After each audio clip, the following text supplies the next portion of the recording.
Hello' everyone, আজি মই এটা বেটাৰেৰে দুটা ফ্লেভাৰৰ কেক বনাই দেখুৱাব ওলাইছোঁ। তাৰ কাৰণে এয়া গোটেইবিলাক বস্তু ৰেডি কৰি লৈছোঁ আৰু কি কৰোঁ কেনেদৰে বনাওঁ চাই থাকিব ভিডিঅ'টো শেষলৈকে, তেতিয়াহে বুজি পাব। 2 কাপ ময়দা আৰু কাপটো দেখিছেনে, মই একেবাৰে সমান কৰি লৈছোঁ।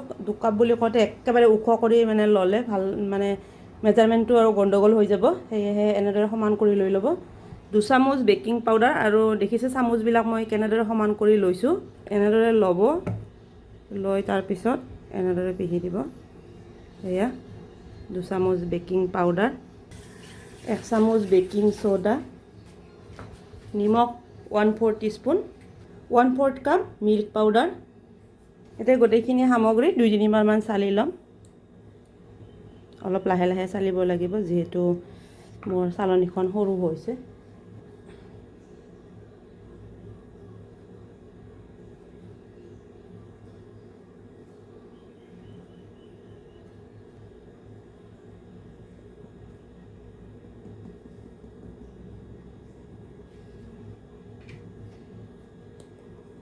চালি লোৱাৰ পিছত চালনীখনত এনেদৰে গুটি গুটি হৈ ৰৈ যোৱাখিনি স্পেচুলাখনেৰে ভাঙি ভাঙি দিলোঁ।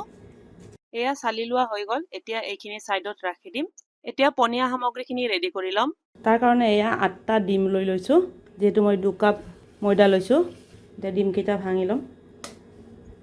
1 কাপ ময়দাত 4টা ডিম লওঁ, সেয়েহে 2 কাপ ময়দাত মই 8টা ডিম লৈ লৈছোঁ। 2 চামুচ ভেনিলা এচেঞ্চ। এইখিনি এতিয়া অলপমান ফেনৰ নিচিনা হোৱালৈকে বিট কৰি ল'ম। আৰু ইলেক্ট্ৰিক হেণ্ড ব্লেণ্ডাৰ এটা লৈছোঁ। প্ৰথমতে ল' স্পীডত দি বিট কৰিম।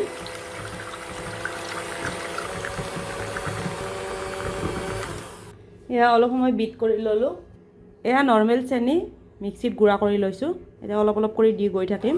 1 কাপ ময়দাত 1 কাপ চেনি লওঁ, আৰু যিহেতু মই 2 কাপ ময়দা লৈছোঁ, সেয়ে 2 কাপ চেনি লৈছোঁ। কিন্তু এটা কথা, চেনিটো গুড়া কৰাৰ পিছত জুখিলে অলপ বেছি হ'ব। গুড়া কৰাৰ আগতে জুখি ল'ব 2 কাপ, তেতিয়াহে মিঠাটো পাৰফেক্ট হ'ব।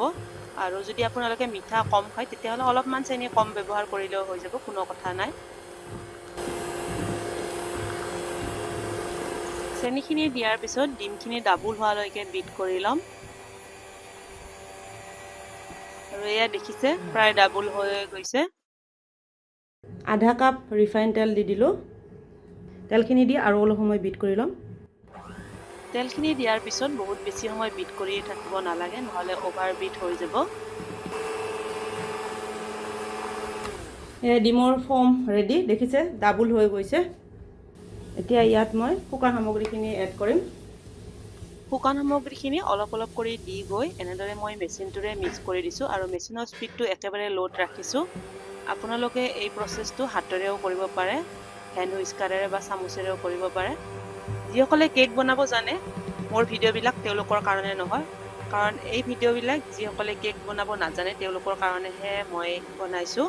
কাৰণ সিহঁতে ভিডিঅ'বিলাক চাই এটা বেয়া কমেণ্ট কৰি দিয়ে, মোৰো ভাল নালাগে।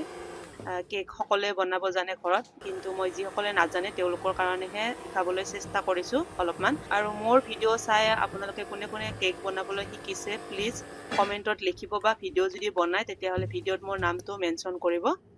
তেতিয়াহে মোৰ ভাল লাগিব আৰু ভিডিঅ' বনাবলৈ দুগুণ উৎসাহ পাম। এইখিনিয়ে ৰিকুৱেষ্ট কৰিলোঁ।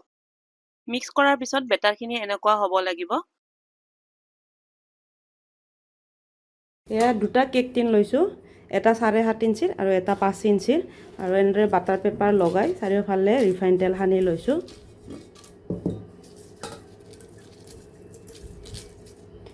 এইটো মই ছাইডত ৰাখি দিম।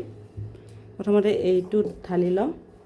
এই কেকটো মই ভেনিলা ফ্লেভাৰত ৰাখি দিম, সেয়েহে এই কেক টিনটোত ঢালি ল'লোঁ। আৰু কেক টিনটোত কেকৰ বেটাৰ ঢালোতে সদায় মনত ৰাখিব, সদায় আধা কৰি ঢালিব, কেক টিনটোৰ আধা অহালৈকে একেবাৰে ভৰ্তি কৰি ঢালি ল'লে কেকটো বেক হোৱাৰ পিছত ফুলি ওপৰলৈ উঠি আহি কেকৰ বেটাৰ বাহিৰত পৰি যাব। এপাত বাঁহৰ শলা লৈ ভিডিঅ'ত দেখুৱাৰ দৰে ঘূৰাই ঘূৰাই দিলোঁ, তাৰপিছত কেক টিনটো থপথপাই দিলোঁ। এতিয়া কেক টিনটো গেছত উঠাই দিলোঁ আৰু কেকটো বেক হ'বলৈ দিম। এই কেকটো বেক হোৱাতে বহুত বেছি সময় নালাগে, 25 মিনিটমান সময়ৰ ভিতৰতে হৈয়ে যাব ৰেডি। এতিয়া মই 2 নম্বৰ কেকটো ৰেডি কৰিব ওলাইছোঁ। তাৰ কাৰণে এয়া ডাঙৰ চামুচেৰে 2 চামুচ কোকো পাউডাৰ দি দিম, আৰু কোকো পাউডাৰটো মই এইটো ব্যৱহাৰ কৰিছোঁ। এতিয়া কোকো পাউডাৰখিনি মিক্স কৰি ল'ম। প্ৰথমতে মিক্স কৰি ল'ব পাৰিলোঁ হয়, কিন্তু মই এটা মানে ভেনিলা ফ্লেভাৰত ৰাখিম, সেয়েহে মই প্ৰথমতে ভেনিলা কেক টিনত দি দিলোঁ। তাৰপিছত এয়া কোকো পাউডাৰ দি অলপ সময় কৰিম, মিক্স কৰি ল'ম। কোকো পাউডাৰ দিয়াৰ পিছত যদি বেটাৰটো ঘন হয় তেতিয়াহ'লে 2 চামুচ পানী বা গাখীৰ মিক্স কৰি ল'ব পাৰি। মই লোৱা নাই কাৰণ মোৰ বেটাৰৰ কনচিষ্টেঞ্চি ঠিকে আছে। এইখিনি বেটাৰৰ মিক্স কৰা হৈ গ'ল। এতিয়া কেক টিনটোত ঢালি ল'ম।